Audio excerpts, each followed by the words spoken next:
Hi! இன்னைக்கு வந்து நம்ம என்ன பார்க்க போறோம்ன்னு பார்த்தீங்கன்னா, 13 மே வந்து பார்த்தீங்கன்னா, ஆனுவல் இன்ஃபர்மேஷன் ஸ்டேட்மெண்ட்ல வந்து ஒரு ஒரு அப்டேட் மாரி இன்கம் டாக்ஸ் டிபார்ட்மெண்ட் வந்து கொண்டு வந்திருந்தாங்க. அத பத்தி தான் நம்ம வந்து இன்னைக்கு பார்க்க போறோம். ஃபர்ஸ்ட் டைம் என் சேனல பார்க்குறீங்கன்னா, என் சேனல வந்து சப்ஸ்கிரைப் பண்ணிக்கோங்க. கீழ வந்து என்னோட வாட்ஸ்அப் குரூப் லிங்க்கையும் வந்து நான் ஷேர் பண்றேன். அதிலயும் நீங்க வந்து ஜாயின் பண்ணிக்கலாம். நம்ம சேனல்ல பார்த்தீங்கன்னா, income tax, GST, Tally, Excel, MC ரிலேட்டடான எல்லா ரெகுலரா வந்து அப்டேட்ஸ் எல்லாமே நம்ம போஸ்ட் பண்ணிட்டு இருக்கோம். இப்போ வந்து நம்ம வீடியோக்குள்ள போலாம். இப்ப வந்து பாத்தீங்கன்னா, 13 மேல வந்து என்ன ஒரு அப்டேட் வந்து ரிலீஸ் பண்ணியிருந்தாங்கன்னு பாத்தீங்கன்னா, மினிஸ்ட்ரி ஆஃப் ஃபினான்ஸ் வந்து ஆ ஆனுவல் இன்ஃபர்மேஷன் ஸ்டேட்மெண்ட்ட பத்தி ஒரு அப்டேட் வந்து ரிலீஸ் பண்ணியிருக்காங்க. இப்ப ஆக்சுவலா என்னன்னா, இப்ப ஆனுவல் இன்ஃபர்மேஷன் ஸ்டேட்மெண்ட் வந்து ரொம்ப டிரான்ஸ்பரன்ட்டா இருக்கணுன்றதுக்காக, நீங்க வந்து ஃபீட்பேக்கும் வந்து சப்மிட் பண்ணணும் அப்டின்ற மாரி இந்த பிரஸ் ரிலீஸ்ல வந்து சொல்லியிருக்காங்க. ஃபீட்பேக் மீன்ஸ் எப்டின்னா, இந்த இன்ஃபர்மேஷன் எல்லாமே எனக்கு கரெக்ட்டு. இதுல வந்து எந்த ஒரு மிஸ்டேக்கும் இல்ல. இது எல்லாமே என்னோட இன்கம் தான். இது பார்ட்லி கரெக்ட். ஆனா பார்ட்டி வந்து தப்பு. இது என்னோட பேன் சம்மந்தப்பட்டது இல்ல அது. என்னோட ரிலேட்டிவ் பேன்ஸ் அந்த மாரி சம்மந்தப்பட்டது. இது சோர்ஸ், ரெஸ்பான்ஸ் எல்லாத்தையுமே நீங்க வந்து ரெஸ்பாண்ட் பண்ற மாரி இருக்கும். ஆனுவல் இன்ஃபர்மேஷன் ஸ்டேட்மெண்ட்ல. இது வந்து நீங்க எங்க போய் பார்க்கணும்னு பார்த்தீங்கன்னா, இன்கம் டாக்ஸ் வந்து லாகின் பண்ணிக்கணும் ஃபர்ஸ்ட்டு.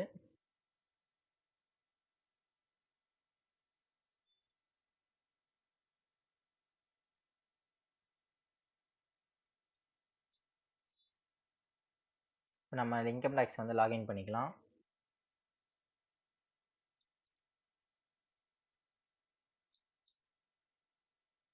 இப்ப பார்த்தீங்கன்னா, நம்ம இன்கம் டேக்ஸ் வந்து லாகின் பண்ணியாச்சு. இதுல வந்து பார்த்தீங்கன்னா, இங்க மேல வந்து பார்த்தீங்கன்னா, ஆனுவல் இன்ஃபர்மேஷன் ஏஎஸ்ன்னு இருக்கும்.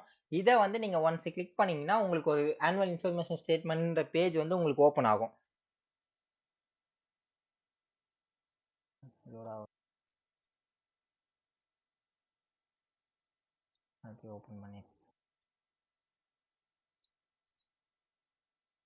ஆ இதுதான் வந்து பார்த்தீங்கன்னா, ஆனுவல் இன்ஃபர்மேஷன் ஸ்டேட்மெண்ட். இந்த ஸ்டேட்மெண்ட்ல வந்து பார்த்தீங்கன்னா, நீங்க ஃபர்ஸ்ட் கேம்பஸ்ல வந்து போய் பாருங்க. உங்களுக்கு ஏதாச்சும் நோட்டீஸ் ஏதாச்சும் வந்து ரிசீவ் ஆயிருக்கா அப்படின்னு ஒன்ஸ் நீங்க வந்து இங்க வந்து செக் பண்ணி பார்க்கலாம். அதே மாரி பார்த்தீங்கன்னா, ஆனுவல் இன்ஃபர்மேஷன் ஸ்டேட்மெண்ட்ல போயிட்டு இப்ப டாக்ஸ் பேயர் இன்ஃபர்மேஷன்ல வந்து பார்த்தீங்கன்னா, இன்ட்ரெஸ்ட் ஃப்ரம் டெபாசிட்ல வந்து பார்த்தீங்கன்னா, கிட்டத்தட்ட ஒரு ₹401 கிட்ட எனக்கு வந்திருக்கு அப்படின்ற மாரி கேவிபி பேங்க் வந்து ரிப்போர்ட் பண்ணியிருக்காங்க. இந்த ரிப்போர்ட் ஆனது வந்து நான் வந்து ஃபீட்பேக் வந்து சொல்லணும். இதுக்கு வந்து எப்படின்னு பார்த்தீங்கன்னா, இப்ப வந்து ஆப்ஷன்ல போயிட்டு, இந்த குவார்ட்டருக்கான வந்து amount deposit TDS amount deposit ஆயிருக்கு. அமௌண்ட் கிரெடிட் ஆன அமௌண்ட் இது வந்து எனக்கு கரெக்ட்டா? இல்லையா? அப்படின்றது வந்து இந்த இன்ஃபர்மேஷன் கரெக்ட்டா இருக்கா? இல்லையான்னு ஒன்ஸ் நீங்க ஃபீட்பேக் குடுக்கறதுக்கு முன்னாடி, இதுக்கான சோர்ஸஸ் வந்து நீங்க ரெடியா உங்க கையில வந்து எடுத்து வச்சுக்கணும். இது வந்து இன்ஃபர்மேஷன் கரெக்ட்டா? இல்லையா? இது வந்து எனக்கான சம்மந்தப்பட்டதா? இல்ல இது வந்து டாக்ஸபிள் இன்கம் இல்ல. இது எக்ஸம்ப்ட் இன்கம் அப்படின்னு சொல்லி நீங்க இதுக்கான ஃபீட்பேக் வந்து சொல்லணும். இப்ப எனக்கு வந்து இந்த இன்ஃபர்மேஷன் கரெக்ட்டா இருந்துச்சுன்னா, நான் வந்து இந்த இன்ஃபர்மேஷன் கரெக்ட்ன்னு சொல்லி சொல்லணும்.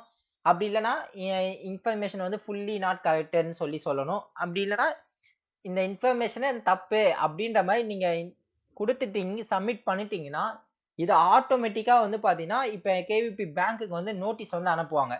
இந்த மாரி இந்த கோபின்றவங்க வந்து பார்த்தீங்கன்னா, நீங்க காமிச்ச இன்ட்ரெஸ்ட் இன்கம் வந்து தப்புன்ற மாரி சொல்லியிருக்காங்க. இது என்ன ஏதுன்னு பார்த்து ரெக்டிஃபை பண்ணுங்க. வித்தின் 15 டேஸ்க்குள்ள வந்து ரெக்டிஃபை பண்ணுங்கன்னு சொல்லி அவங்களுக்கு வந்து ஆப்போசிட்க்கு நோட்டீஸ் போகும். ஸோ இந்த மாரி இன்ஃபர்மேஷன் வந்து இனிமேட்ல வந்து நீங்க வந்து ஃபீட்பேக் வந்து புரொவைட் பண்ற மாரி இருக்கும். இப்ப இதே வந்து பார்த்தீங்கன்னா, உங்களோட பேன் ரிலேட்டட் இல்ல அப்டின்றபோது பார்த்தீங்கன்னா, நீங்களும் அதுக்கேத்த மாரி information is duplicate including other information சொல்லி நீங்க ஆப்ஷன் வந்து செலக்ட் பண்ணிக்கலாம். அப்டி இல்லன்னா, இது வந்து income related to other PAN next year. இந்த இயர்க்கான இன்கம் கிடையாது. எ அதே மாரி பார்த்தீங்கன்னா, என்னோட பேனுக்கான இன்கம் இல்லன்னுக்கும் நீங்க வந்து இது ஆப்ஷன் வந்து சொல்லிக்கலாம். இந்த மாரி கிட்டத்தட்ட 1, 2, 3, 4, 5, 6 ஆப்ஷன் இருக்கு. இதுல எது உங்களுக்கு சூட்டபிளான ஆப்ஷனா இருக்கோ, அந்த மாரி நீங்க வந்து செக் பண்ணிக்கணும். இது வந்து பார்த்தீங்கன்னா, கேஸ் டூ கேஸ் டிஃபரன்ஸ் ஆகும். ஸோ உங்களுக்கு எப்படி இருக்குன்றது நீங்க பார்த்தா தான் தெரியும். அதுக்கேத்த மாரி உங்களோட சோர்ஸ் ஆஃப் இன்கம் எல்லாமே நீங்க மேட்ச் பண்ணி வச்சுக்கணும். ஒன்ஸ் நீங்க சப்மிட் பண்றதுக்கு முன்னாடி. இன்கேஸ் நீங்க வந்து தெரியாம நீங்க ஒரு மிஸ்டேக்கா சப்மிட் பண்ணா கூட, இது ஆப்போசிட் பார்ட்டிக்கு வந்து ரிஃப்ளெக்ட் ஆயிடும். அவங்களுக்கு நோட்டீஸ் போம்போது அவங்களுக்கு கண்டிப்பா பிரச்சனையாகும். ஸோ, ஒன்ஸ் நீங்க ஃபீட்பேக் சப்மிட் பண்றீங்கன்னா, நல்லா தெளிவா வந்து பார்த்துக்கணும். இந்த இன்ஃபர்மேஷன் எல்லாமே கரெக்ட்டா? இல்லையா? இன்கேஸ் நம்ம தப்பா ஏதாவது பண்றோமான்றது, நீங்க ஒன்ஸ் வந்து கரெக்ட்டா நீங்க நோட் பண்ணிக்கிட்டு, நீங்க இன்ஃபர்மேஷன் வந்து சப்மிட் பண்ற மாரி பார்த்துக்கோங்க. ஐ ஹோப் இது உங்களுக்கு அண்டர்ஸ்டாண்ட் ஆயிருக்கும்னு நினைக்கிறேன். இதே மாரி ரெகுலரா அப்டேட்ஸ்லாம் தெரிஞ்சுக்கணும்னா, என் சேனல வந்து சப்ஸ்கிரைப் பண்ணிக்கோங்க. கீழ வந்து என்னோட வாட்ஸ்அப் குரூப் லிங்க்கையும் வந்து நான் ஷேர் பண்றேன். அதிலயும் நீங்க வந்து ஜாயின் பண்ணிக்கலாம்.